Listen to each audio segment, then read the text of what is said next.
बिहार की सियासत में एसआईआर को लेकर बवाल जारी है। विपक्ष अपना ऐतराज लेकर कोर्ट तक पहुंच चुका है, पर कोर्ट ने एसआईआर पर रोक से इनकार करते हुए निर्वाचन आयोग से जवाब मांगा। सवाल है कि आखिर बिहार में जारी मतदाता सत्यापन पर इतना बवाल क्यों है। एक रिपोर्ट दिखाते हैं।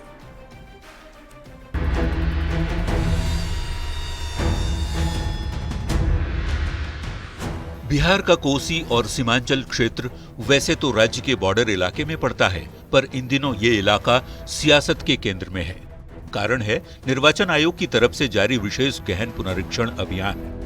बिहार में जातिगत गणना के बाद मुस्लिम आबादी लगभग 18% की बताई गई। जाहिर है कोई भी राजनीतिक दल इतने बड़े वोट बैंक को अपने पाले में करने के लिए पूरी ताकत लगाएगा।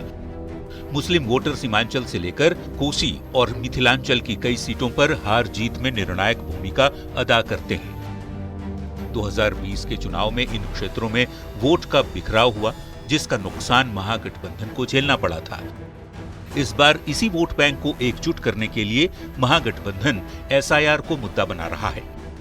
मिला, आशीर्वाद मिला, तो ये जिन लोगों का वोट ये काटना चाहते हैं, जिनको वोट के अधिकार से वंचित करना चाहते हैं, निश्चित रूप से वो हमारे वोटर हैं।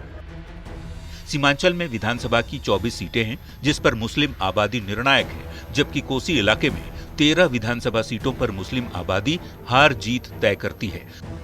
तो मिथिलांचल में 30 सीटों पर मुस्लिम आबादी निर्णायक है। अब जरा जिलावार मुस्लिम आबादी के आंकड़ों पर भी नजर डाल लीजिए। किशनगंज में 68% मुसलमान हैं, अररिया में 43% मुस्लिम आबादी है, कटिहार में मुसलमानों की कुल आबादी 44% के आसपास है, तो पूर्णिया में 38%, सुपौल में 18%, जबकि दरभंगा, मधुबनी और समस्तीपुर में लगभग 20 से 22% मुस्लिम आबादी है। इन आंकड़ों से स्पष्ट है कि मुस्लिम वोटर की भूमिका कितनी अहम है, इसलिए सेक्युलर पार्टियां इन्हें अपने पाले में करने की पूरी कोशिश कर रही हैं। पिछले 2020 के इलेक्शन में जिस तरह से बिहार के मतदाताओं ने रिजेक्ट किया था, खासतौर से मुसलमान, उनको किस तरह डराया जाए, किस तरह उनको पोलराइज किया जाए और कैसे यूनाइट किया जाए ताकि उनका सारा वोट उनको झोला भर भर के उनको मिल जाए।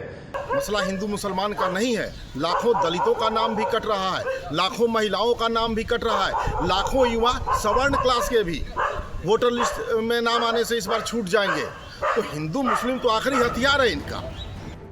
इस बार भी एआईएमआईएम, जनसुराज और जेडीयू जैसी पार्टियों से महागठबंधन को नुकसान हो सकता है। महागठबंधन की इस मुश्किल पर बीजेपी चुटकी ले रही है। बार बार ये लोग निर्वाचन आयोग के प्रोसेस पे जो है सवाल खड़ा कर रहे हैं। कहीं ना कहीं सीमांचल के अंदर मुसलमान वोट बैंक को साधने के लिए, उनको एक साथ वोट बैंक के तौर पर इस्तेमाल करने के लिए जो है विपक्ष पूरी तरह से जो है इस मुद्दे को उठा रहा है। तो चुनाव से पहले एसआईआर पर सियासत का एक ही कारण है, वोट बैंक। महागठबंधन अपने वोट बैंक को मजबूत करने की कोशिश में है, तो एनडीए इसमें सेंधमारी करने में जुटा है। कौन इस मंसूबे में कितना कामयाब होता है, ये तो नतीजों के बाद ही साफ होगा। न्यूज़ 18 के लिए पटना से संवाददाता आनंद अमृतराज की रिपोर्ट।